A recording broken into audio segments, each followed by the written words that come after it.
So over here you can see that I have a project, and let's say what I want to do is I want to export this out.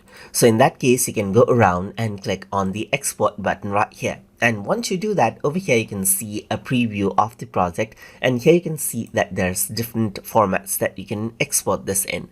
You can export this in SVZ, which is scalable vector graphics format, in PNG format, which is a transparent raster graphics format, JPG, which is good for images and is a raster graphics format which does not support transparencies, and Vectr's original editable file right here. So in Vectr's original editable file, you don't have an option to change out anything, but in others like SVZ, you can choose base, you can go for link or embedded right here.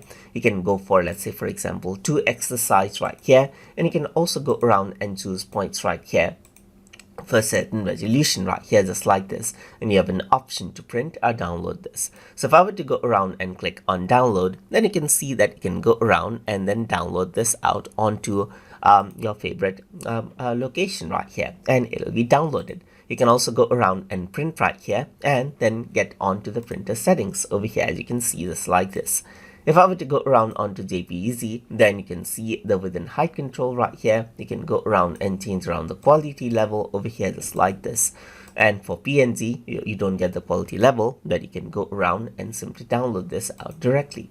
So depending on the format that you select right here, you can see that you can go around and then download this out in different formats here, just like this. So that is how you can go around and export out your content right here that you made using Vectr. So hope you guys learned something as always, and as always, please like, comment, share, and subscribe.